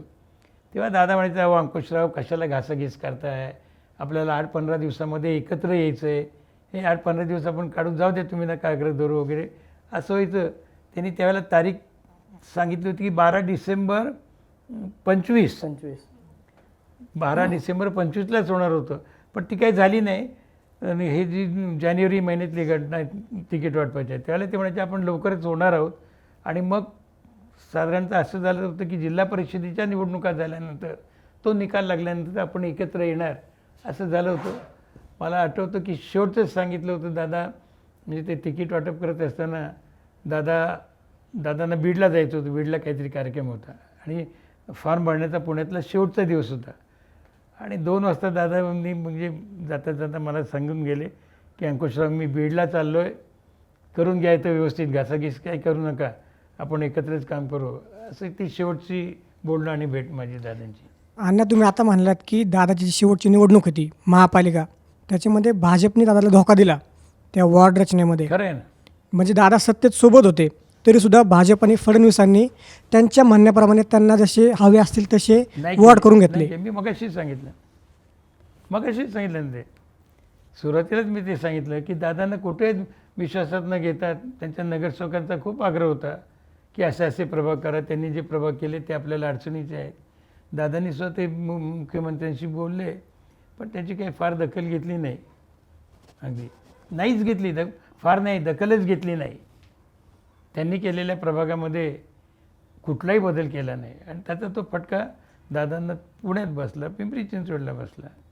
ही गोष्ट बाहेर लोकांना माहिती आहे ना, जगाला माहिती आहे, दादांच्या पक्षाच्या नगरसेवकांना माहिती आहे, अगदी सगळ्यांना माहिती आहे असं केलेलं आहे. अण्णा माझा असा एक प्रश्न आहे की अनेक निवडणुका म्हणजे जिल्हा परिषदेपासून ते लोकसभेपर्यंत दादांनी आणि तुम्ही एकत्र त्यांनी निवडणुकांचं नियोजन केलं असेल, पण दादांनी तुम्हाला असं कधी सांगितलं का की आपल्याला या वार्डामध्ये किंवा या मतदारसंघात उमेदवार मिळत नाही आहे, आपल्याला काही करून तिथं एक तगडा उमेदवार हवा आहे, मग आपण वेळ आली तर दुसरा पण हे करूया, घेऊया, मग त्याची जबाबदारी तुमच्यावर दिली, असं काही एखादी घटना किंवा नाही. काय झालं, माझ्यावरती जबाबदारी देण्याच्या आधीच त्यांनी तगडे उमेदवार पळवले होते. पण काय झालं होतं की दादांनी महानगरपालिकेची तयारी 6 महिने, दादा निवडणुकीची तयारी म्हणजे आता जुलैमध्ये निवडणुका आहे, ऑगस्टमध्ये निवडणुका आहेत म्हणून जुलैमध्ये तयारीला लागत नसायचे, ते अगोदरपासून लागायचे.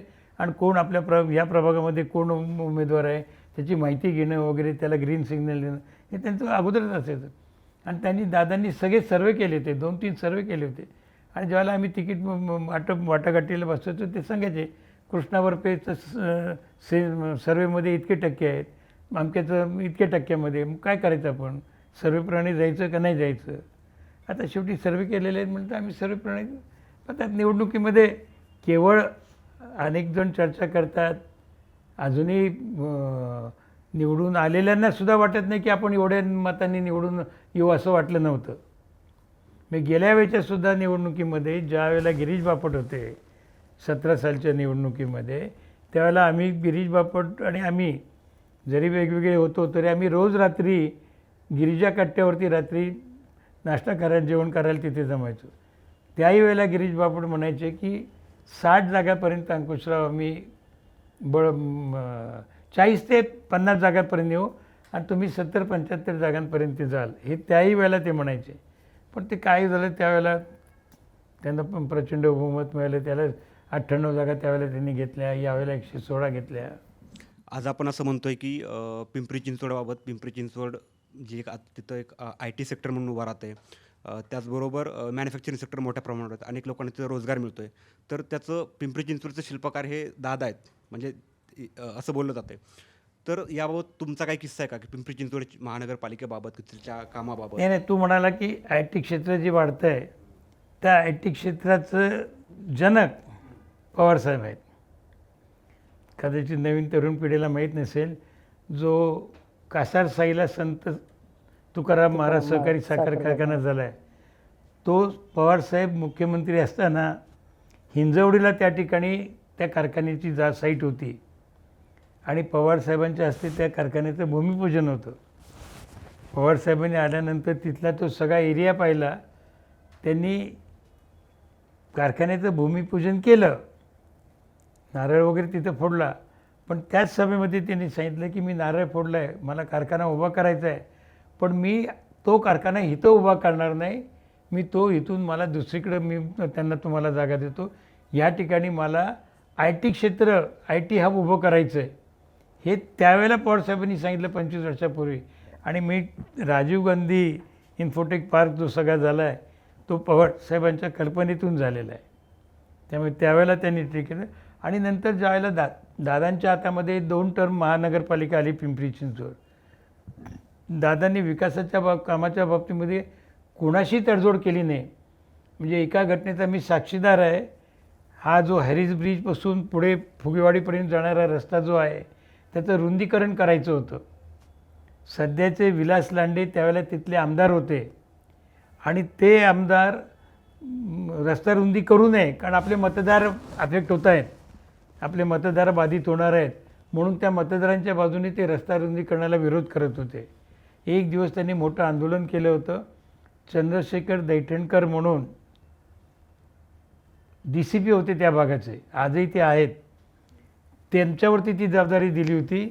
आणि दादांनी त्यांना फोन केला की दैठणकर, मला ही सगळी रोड वायडिंग जी आहे पोलीस बंदोबस्तामध्ये मला रिकामी करून मिळाली पाहिजे, मला काम झाले तर तुम्ही सांगा, मला काही बाकी सांगू नका. ते म्हणले दादा इथं विलास लांडे हे फार मोठा विरोध करत आहेत, मोठा भोसरीचे खूप लोक या ठिकाणी जमा झालेले आहेत आणि ते आम्हाला काम करू देत नाहीत, कायदा आणि सुव्यवस्थेची परिस्थिती आहे. ते म्हणले कुठे आहे विलास? तर त्यांनी म्हणले आहे, त्यांच्याकडे फोन दिला. त्यांनी विलास लांडेंना सांगितलं आहे, बघ तू तुझं काम केलं आहे, तुझ्या लोकांची तू बाजू त्या ठिकाणी येऊन मांडली, पोलिसांना विरोध केला आहे, आता पोलिसांचं काम करू दे, तू तिथनं निघून जा, नाहीतर मी बळाचा वापर करून ती जागा सगळी खाली करून घेऊ. एवढं स्पष्ट सांगणारा राजकारणातला माणूस कोण आहे तुम्हाला पाहिलं? आणि त्या दादांनी एक सांगितलं, त्यालाही त्यावेळेला सांगितल्यानंतर समजावं की अरे आज त्या ठिकाणी रस्ता बाधित झालेले लोक 100 असतील, पण तो रस्ता वाईट झाल्यामुळे त्या रस्त्यावरून जाणारे हजारो नागरिक हे तुला मला दुआ देतील ना की रस्ता मोठा केला, आम्हाला सोय केली. तू त्या 100 लोकांच्या मतासाठी 1000 लोकांची मतं काय वाया घालवतो? हे समजून सांगितलं विलास लांडेला. आजही विलास लांडे जिवंत आहेत. ते दैठणकर म्हणून DCP जे त्यावेळेचे तिथले होते तेही आहेत. आपण त्यांना जाऊन कधी विचारा की बाबा दादांच्या बाबतीमध्ये अशी घटना घडली होती की नाही. दादांनी आणि तुम्ही म्हणजे दादांसोबत तुम्ही एवढे दिवस काम केलं, कधी असं झालं का की म्हणजे तुमचं एक मत असेल, दादांचं एक मत असेल आणि मग तुमचे मतभेद झाले असतील, तीव्र टोकाचे मतभेद, असे एखादी घटना? नाही, तसं काही फार मतभेद एकच, म्हणजे वयचे जिल्हा बँकेचा अध्यक्ष असताना एका साखर कारखान्याला अर्थपुरवठा करण्याचा प्रश्न होता आणि तो साखर कारखाना ज्यांचा होता ते दादांचे कट्टर विरोधक होते. नॉट ओन्ली दादा, पवारसाहेबांचे देखील. त्यामुळे दादा म्हणत होते ते त्यांना मदत नाही करायची आणि पवारसाहेब म्हणायचे की नाही बाबा, ते त्यांचा राजकीय विरोध ते तिथेच राहू दे, कारखान्याच्या सभासदांना आपण काढखडी आणायची, आपण द्यावी. त्यामुळे तिथं आमचे मतभेद म्हणले, दादा तुम्ही नाही म्हणतात, साहेब हो म्हणतायत, मी काय करू? ते म्हणले तुला एक वाटेल ते कर, पण लक्षात ठेव मी हे सांगितलं होतं हे लक्षात ठेव. पण मी अर्थात साहेबांचंच ऐकलं. अण्णा 2004 साली जेव्हा विधानसभा निवडणुका झाल्या त्यावेळेस राष्ट्रवादीला सर्वाधिक जागा मिळाल्या होत्या. अर्थातच मुख्यमंत्रीपद हे राष्ट्रवादीला मिळालं असतं आणि दादांना मुख्यमंत्री व्हायचं होतं हे त्यांच्या मनात ही सल राहिली. तुम्ही पण तुमच्या पत्रात लिहिलं होतं की तुम्हाला मुख्यमंत्री व्हायचं ही तुमच्या मनात सल राहिलेली. त्यावेळेस मुख्यमंत्रीपद हे राष्ट्रवादीकडे आलं होतं, पण ते मुख्यमंत्रीपद पवारसाहेबांनी नाकारलं होतं.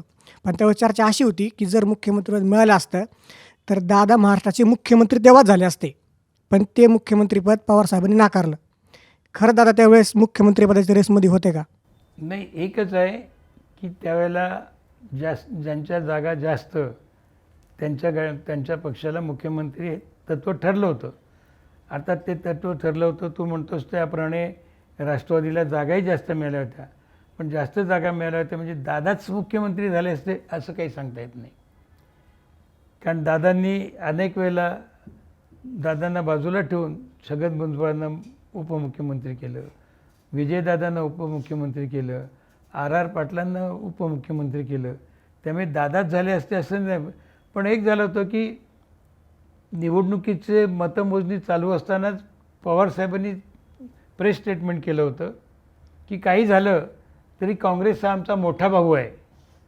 उद्या जागा त्यांच्यापेक्षा आम्हाला जरी जास्त आल्या तरी हे मुख्यमंत्रीपद मी त्यांनाच माझ्या मोठ्या भावाला म्हणजे काँग्रेसला देईल हे मीडियाला आणि वर्तमानपत्रामध्ये स्टेटमेंट आलं होतं. त्यामुळे त्या स्टेटमेंटपासून त्यांना बाजूला जाणं आवडलं नाही की आपण हे असं बोललेलो होतो आणि आता आपले 2 जागा जास्त आल्या म्हणून आपण आपला शब्द फिरवायचा, म्हणून त्यांनी तो शब्द फिरवला नाही.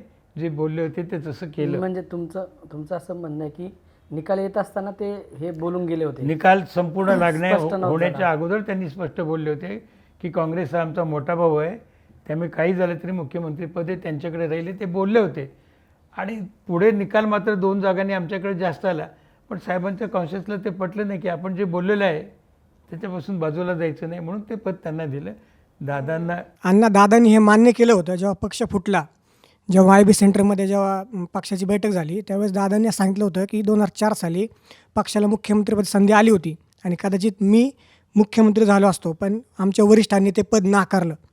नाही, नाकारलं तुम्ही कारण सांगितलं तुम्हाला की मतदान मोजणी प्रक्रिया चालू असतानाच साहेबांनी स्टेटमेंट केलं होतं की काँग्रेस आमचा थोरला भाऊ आहे, त्यामुळे त्यांना आम्ही मुख्यमंत्रीपद देणार हे सांगितलं. त्यामुळे त्यापासून त्यांना बाजूला होणं आवडलं नाही. 2 जागा आमच्या जास्त जरी आल्या तर नियमाप्रमाणे किंवा तत्वाप्रमाणे आमचा मुख्यमंत्री झाला असता, पण साहेब बोलून गेले होते ना की आमच्या जरी जागा जास्त आल्या तरी आम्ही मुख्यमंत्रीपद थोरले भाऊ म्हणून काँग्रेसला देणार आहोत. अण्णा तुम्ही मगाशी सांगितलं की 30-35 वर्ष तुम्ही सोबत होते, पण एखादा त्याच्यामधला असा कुठला दिवस किंवा अशी कुठली गोष्ट की कधी तुम्हाला ते 30-35 वर्षामध्ये दादांकडून तुम्ही कधी दुखावल्या आहेत किंवा ती एखादी अशी गोष्ट की तुमच्या ती मनात राहिली वगैरे असं काही प्रसंग वगैरे एखादा? नाही, असं काही नाही. मी मगाशी म्हणालो ना की दादांना एक वेळेला रागवायचे, बोलायचे, पण मनामध्ये काही ठेवत नसायचे ना. म्हणजे दुसरा त्याच्यामुळे त्यांच्या मनात काही राहिलं नाही तर मग माझ्या मनात राहण्याचं कारण काय? असं आहे ना. दादा तुम्हाला म्हणजे असं मस्करीमध्ये वगैरे पण म्हणायचे की तुम्ही शरद पवार साहेबांच्या काय बोलायचे? गोष्टी खरे खबरे आहेत हे- वगैरे, तर एखादा त्याचा असा किस्सा नाही, हे बोलायचे. तुमच्या आठवणीतला? काही वेळेला बारामती गेस्ट हाऊसवरती वगैरे आल्यानंतर काही लोक असं असायचे वगैरे, आणि आम्ही त्यावेळेला तिथे जर असल्यानंतर मग ते सांगत असताना ते म्हणायचे ना की मी आलेल्या लोकांचं काम साहेबांकडे असायचं, पण ते दादांना सांगायचे की दादा एवढं जर साहेबांना सांगा. अरे मला काय, यांना सांगा, म्हणजे आम्ही तिथं यांना सांगा, माझ्यापेक्षा साहेबांकडे यांचं वजन जास्त आहे. हे असे अनेक वेळेला विनोदांनी बोलायचे अगदी.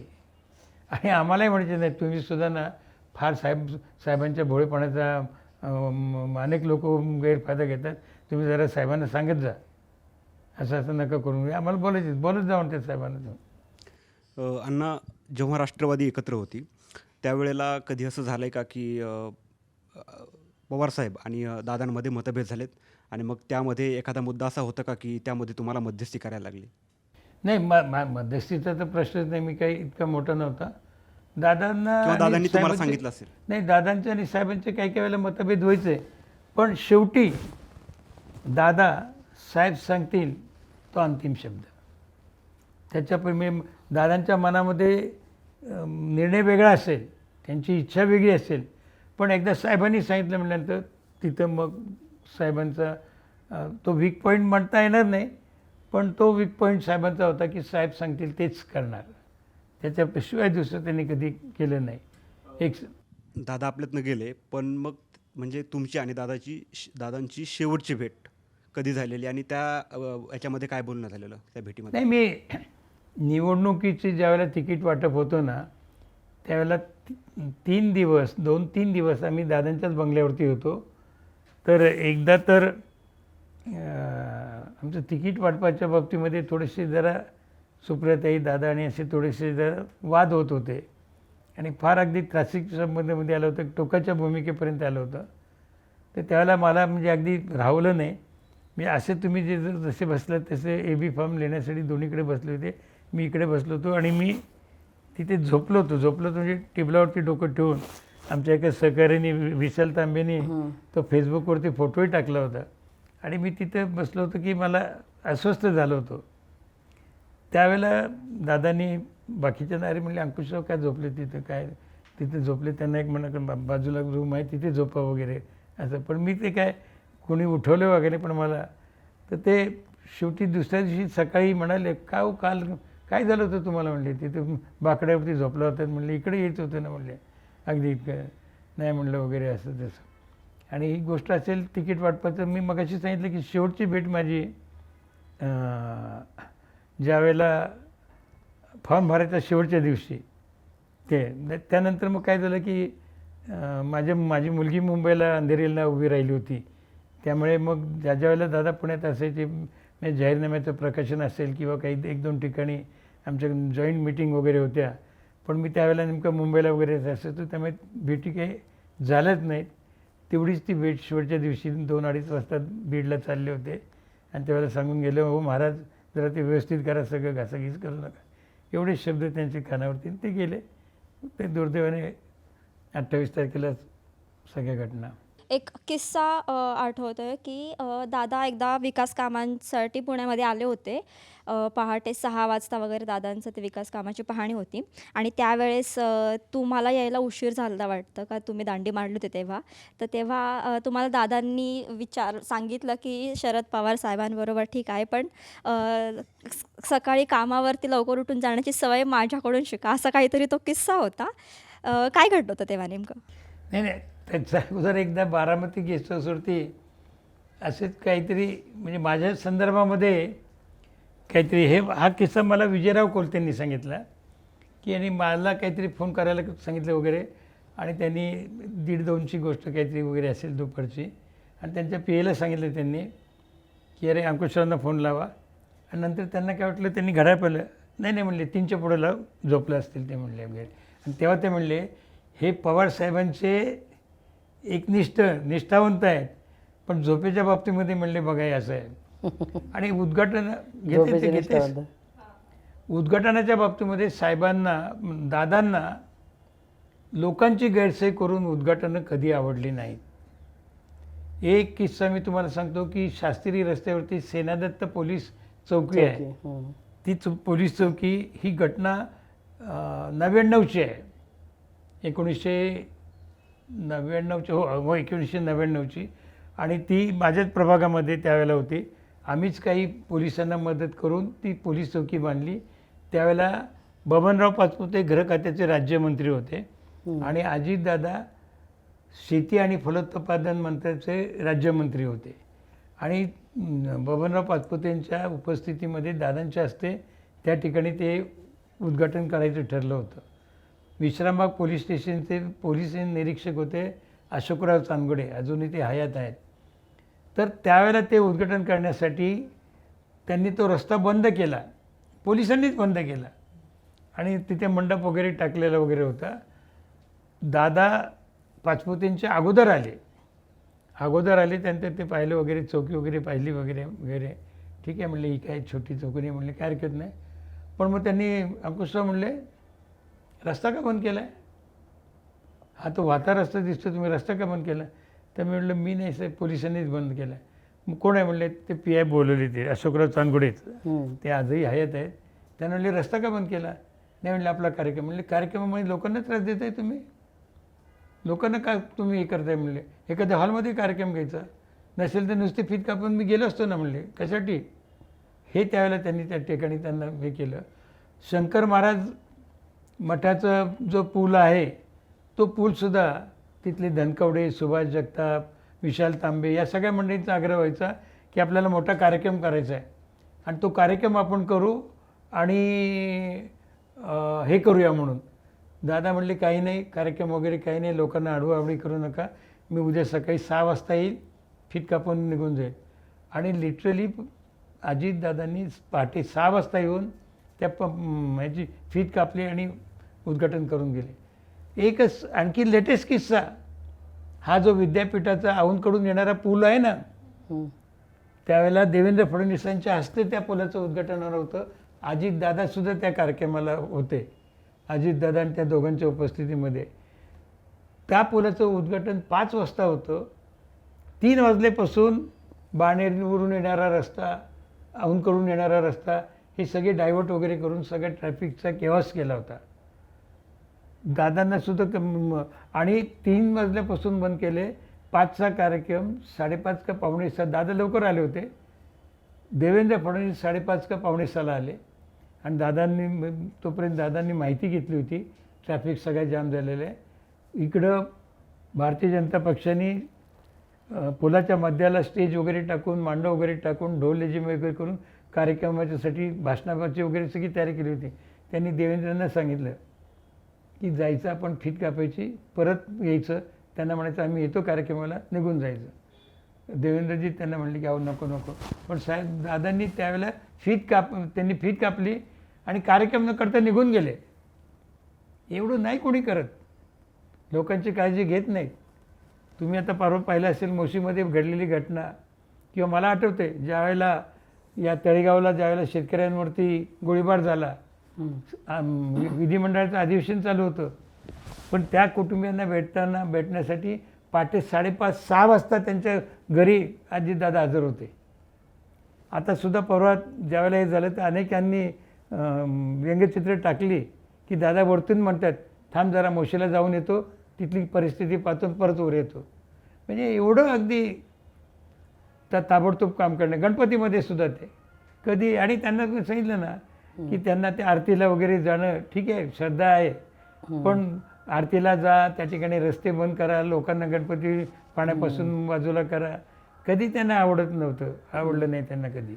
अण्णा म्हणजे दादा दोन्ही राष्ट्रवादी म्हणजे दादा हयात असताना दोन्ही राष्ट्रवादी एकत्र येण्याच्या चर्चा होत्या, पण आत्ताची जी स्थिती आहे या सगळ्या स्थितीचा विचार करता तुम्हाला असं वाटतं का की भविष्यात दोन्ही राष्ट्रवादी एकत्र येतील? आता कसं आहे, सध्याच्या आपल्या देशातल्या आणि महाराष्ट्रातल्या राजकारणात उद्या काय होईल हे परमेश्वरसुद्धा सांगू शकत नाही. आपण तुमचं व्यक्तिगत मत की तुम्हाला नाही, असं व्यक्तिगत शक्यता- मत काही तुम्ही सांगा. राज ठाकरे बाळासाहेब ठाकरेंना सोडतील असं वाटलं होतं का? नारायण राणे, छगन भुजबळ बाळासाहेब ठाकरेंना सोडतील असं वाटलं होतं का? एकनाथ शिंदे उद्धव ठाकरेंना सोडतील असं वाटलं होतं का? किंवा राणे भाजपमध्ये जातील असं वाटलं होतं का? आणि दादा पवारसाहेबांना सोडतील असं वाटलं होतं का? नाही वाटलं ना. पण दुर्दैवाने ते घडलं ना. त्यामुळे उद्या काय होईल काही सांगता येत नाही. पण एकच आहे, अंकुश काकडे मात्र शेवटपर्यंत पवारसाहेबांबरोबर राहील. दादा आपल्यात नाही येताच, पण पुण्यामध्ये महानगरपालिकेमध्ये किंवा विकास कामांमध्ये दादांची जागा कधी कोणी घेईल का राजकारणात? मी परवासुद्धा सांगितलं की दादा हे दादा होते, दादांची जागा कोणी घेऊ शकत नाही. कोणी सध्याच्या राजकारणामध्ये असलेले दिग्गज मंडळी असतील किंवा कोणी किंवा त्यांच्या कुटुंबातली दादांची जागा घेऊ शकणार नाही. दादांच्या पावलावर पाऊल ठेवण्याचा प्रयत्न करतील, पण ते दादा होणार नाहीत. मग पार्थ असेल, जय असेल किंवा सुनेत्रा वहिनी असतील, ते दादांच्या पावलावरती पाऊल ठेवण्याचा प्रयत्न करतील, चालतील, पण दादांनीपर्यंत कोणीच जाऊ शकणार नाही. ही काळ ठरवेल ते. अगदी दादांना जाऊन एवढे दिवस उलटले अजून पण असे दिवस येतात का की अशी एकदम तुम्हाला आठवण आली आहे असं होतं? नाही तर होतं ना, अशा काही प्रसंग आल्यानंतर आता 22 जुलैला साहजिकच आठवण येणार, किंवा पुढच्या वेळेला ज्या वेळेला 28 जानेवारी येईल त्यावेळी आठवण येणार, तुमच्या किंवा किंवा ज्या ज्या वेळेला काही आठवणीतले आता निवडणुकांचं वगैरे आलं तिकीट, त्यावेळेला ते आठवण येणारच ना तुम्ही सातत्याने. त्यांच्यासोबत जे दिवस आणि घालवले. एक लक्षात घ्या, मला विशेष आहे, ठीक आहे मी दादांबरोबर इतके वर्ष काढले, पण ज्यांचा दादांशी कधी प्रत्यक्ष संबंध आला नाही, किंवा ते राजकीय कार्यकर्तेही नाहीत, किंवा दादांकडनं त्यांना काय मिळवायचं, किंवा दादांनी त्यांचं कुठलं काम केलं असतं, पण दादांचं अकाली जाणं हे महाराष्ट्रातल्या गल्लीबोळातल्या लोकांना सुद्धा खूप दुःखदायक झालं. तुम्ही पहा की ज्यांचा राजकारणाशी संबंध नाही, मंडळाशी म्हणजे संबंध नाही, काही मंडळ तसे आहेत की ती त्यांचा विचार वेगळा आहे, पण दादा म्हणून दादा गेल्यानंतर त्यांना श्रद्धांजली वाहणारे फ्लेक्स असतील किंवा संस्था असतील, आजपर्यंत इतके झाले, मी एवढे लोक हळलेले एखाद्या व्यक्तीबद्दल कोणाला पाहिलं नाही मी. दादा ते दादाच. तुम्हाला त्यांच्याबद्दल एखादी अशी आठवण आहे का मनामध्ये की खूप ती आठवणी कधीच आहेत. म्हणजे हे होणार नाही? नाही, खूप आठवणी आहेत, म्हणजे काय न संपणाऱ्या आठवणी आहेत त्याच्यामध्ये, काय अगदी. पण नाही, आता काय जे नेत्याला वाटत होतं ते झालं, घडू नये ते घडलं. पण हा दादा जाणं हा फक्त पवार कुटुंबियांचं नुकसान नाही, तो उभ्या महाराष्ट्राचं आहे. व्यक्तिशः आमचं तर आहेच आहे, पक्षाचं आहेच आहे, पण आपल्या शहराचं सर्वसामान्यांचं सुद्धा ते फार मोठं नुकसान आहे. कदाचित तुमचं व्यक्तिगत काम किंवा कधी व्यक्तिगत भेट झाली नसेल, पण इन लार्ज जर तुम्ही विचार केला तर एक लक्षात घ्या, हा विद्यापीठाचा पूल पाडायचा निर्णय कोणी घेत नव्हतं. चुकीचा पूल झाला होता, तो चुकीचा पूल पाडला पाहिजे, मान्य करून पाडला तो. आणि दादानी डेअरिंगने तो पाडला. तो हिंजवडीला झालेला पूल जो आहे तो किती चुकीचा पूल झाला आहे. तो पूल पाहिजे बॉम्बे बेंगलोर रोडवरती, असा पूल पाहिजे, तो असा उलटा. दादा अनेकाला म्हणजे कोणत्या शाळेने हा पूल बांधला आहे, अगदी इन्फोटेक पार्कला जाणार, तो उलटा तो पाडला पाहिजे तो म्हणते. इवन सासवडच्या तिथला सुद्धा पूल, आणि दादा म्हणायचे, आणि पाडायचा निर्णय केला होता दादांनी की हा पूल पाडला पाहिजे. काय कसा पूल बांधला आहे म्हणजे असे धाडसी निर्णय घेण्याच्या बाबतीमध्ये कोणाची ते कदर करत नव्हते. उणीव जाणवते निश्चित, म्हणजे आम्हाला नाही, तुम्ही देवेंद्र फडणवीसांना विचारा, तुम्हाला उणीव जाणवते की नाही, एकनाथ शिंदेला विचारा, प्रशासनाला विचारा. पण ते हे तुम्ही तर ठीक आहे, तुम्ही परवा काम मी तुम्हाला केलं. सांगतो, परमच्या वाडेश्वर होती आम्ही, आणि आपले चीफ सेक्रेटरी नितीन करीर ते होते. त्यावेळेला मी म्हणलं काय हो दादा गेल्यामुळे प्रशासन, म्हणले प्रशासन राहिलंच नाही. दादा होते त्यावेळेला जे प्रशासन होतं ते प्रशासन आता नाही. हे एका निवृत्त मुख्य सचिव राज्याचं त्यांचं उद्गार आहे, ते ज्यांनी दादांबरोबर काम केलं राज्यामध्ये. तुम्ही तरी तसे जवळचे होते, तुमचे संबंध होते, पण महाराष्ट्र, अख्ख्या महाराष्ट्रामध्ये पण ही भावना आहे की तुम्हाला आज भरून आलं. अनेकांचे संबंध नाही आहेत, त्या लोकांना सुद्धा मी भरून आलं सांगितलं असं ना, आठवण मी आलं. मगाशी तेच सांगितलं ना, ज्याचा काही संबंध नाही दादांशी, कधी हात मिळवला नाही, बघितलं नाही, बोलणं नाही, कधी काम नाही, पण दादाचं असं अकाली जाणं. आणि दादा, अनेक लक्षात घ्या, काही गोष्टी काय असतात हयातीमध्ये पुढे येत नाहीत, पण ते गेल्यानंतर लोकांच्या नजरेला त्या गोष्टी येतात की दादा असते तर असं झालं असतं, आज दादा नाहीत त्यामुळे असं घडलं आहे. ते लोकांना आता समजतं ना. असं म्हणतात की आता तुम्ही म्हणजे, आणि दादांनी म्हणजे बारामती मॉडेलच केलं होतं अगदी. असं म्हणतात की दादा हयात असताना महाराष्ट्राला दादाचं महत्त्व कळलं नाही, दादा गेल्यावर कळलं. नाही, आता ठीक आहे, ज्यांचा संबंध आला आहे त्यांना नसेल कळलं, पण ज्यांना संबंध आला आहे त्यांना दादांचं महत्त्व माहितीच होतं. त्याही वेळेला माहिती होतं, गेल्यानंतरही माहिती आहे, त्यामुळे माहिती होतं सगळ्यांना अगदी. काय म्हणून तर केलेले आरोप सगळे बाजूला ठेवून देवेंद्रजींनी त्यांना बरोबर घेतलं ना. आणि एकच आहे, एक सांगतो, दादा कधी वाढदिवसाला फोन चालू ठेवत नसत, कारण ते त्यांच्या दोन गोष्टी असायच्या की, आणि कोणाला भेटत नसायचे. विनाकारण म्हणले एवढे फुलाचे गुच्छ घेऊन येणार, हार आणणार, ते आणणार, भेटी आणणार, काय करू म्हणले याच्या मी. त्याच्यानंतर तुमचे पैसे वाचवायत म्हणून ते कोणाला वाढदिवसाला कधीच भेटत नसायचे. फोनसुद्धा कधी बंद असायचा स्विच ऑफ. 21 तारखेला संध्याकाळी 5-6 वाजता कुठे जातील ते 23 तारखेलाच प्रकटतील. मग त्यांचा उद्देश वेगळा होता की आणि तुम्हाला सांगू का, वाढदिवसाला फोन म्हणजे दादा तर माझ्यापेक्षा कितीतरी पटीने, पण वाढदिवसाला फोन करणारे लोक इतके विचित्र म्हणणार नाही, प्रेमापोटी म्हणत असतील. बरोबर रात्री 12 वाजता फोन करणार. पहिला फोन माझाच ना, अंकुशराव हो. आणि मग काय काय तर अगदी तुम्हाला राजकीय भरभराट हो, तुम्ही विधिमंडळात जाओ, तुम्ही मंत्री हो. अरे बाबा काय लोक मागं पाहिजे, तुझ्या फोनचं शुभेच्छेने मी मंत्री होणार आहे. त्यामुळे ते खरं त्या लोकांचं म्हणजे या नेते मंडळींचं, आता दादाच असं नाही, म्हणजे माझ्यासारख्याला एवढा त्रास होतो तर. आणि लोक कधी फोन करतात हो, भेटायलाही कधी येतात. एक तर घटना अशी की मी बहीण वगैरे आली होती शुभेच्छा द्यायला. मी हॉस्टेलवरती बसतो, मी काय वाढदिवस फार मोठा साजरा करत नाही. जे भेटायला येतील त्यांना एक पेढा द्यायचा बस, बाकी काही नाही. 2-2:30 वाजता बहीण वाट बघते, मी आले म्हणले जेवायला वगैरे, म्हणून आम्ही जेवायला गेलो. तर आता मी वर गेलो, जेवण करतायत वगैरे म्हणलं तरी लोकांनी खाली थांबत. 2 जण वर आले. आणि आता सगळ्याच कार्यकर्त्यांना आपण नावानिशी ओळखत नाही. बरोबर नाही, जेवण होऊ द्या. तर मी म्हटलं जेवतो का तोही जेवायला बसला ना, आणि मला नावही माहीत नाही त्याचं. असे लोक त्रास देतात. त्यामुळे ते दादा म्हणायचे नाही बाबा शांत राहू द्या. अगदी लोकांना वाटतं ते बघा वाढदिवसाच्या दिवशी फोन, पण त्यांचा उद्देश असा की उगाच लोकांनी येणं, गुच्छ देणं, भेटी देणं वगैरे, काय कशासाठी तेवढे. दादांच्या असंख्य आठवणी आहेत, त्यांच्या स्मृती आहेत. आज ते आपल्यात नाहीत, मात्र आठवणी त्यांच्या जाग्या आहेत. आणि अंकुशांना आज आपल्यासोबत आले, त्या आठवणी जाग्या केल्या, त्या आपल्यासोबत शेअर केल्या. ही मुलाखत तुम्हाला आवडली असतील, दादांच्या आठवणी आवडल्या असतील तर हा व्हिडिओला लाईक करा.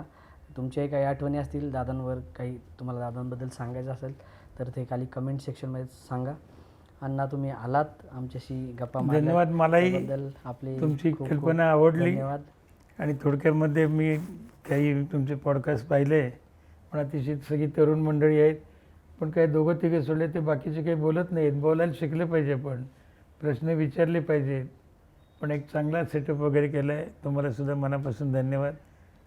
वाढदिवसाला आता आपण शुभेच्छा देऊ शकत नाही, पण दादा 22 जुलैला सुद्धा आमच्या स्मरणात आहेत, एवढंच निश्चित. धन्यवाद.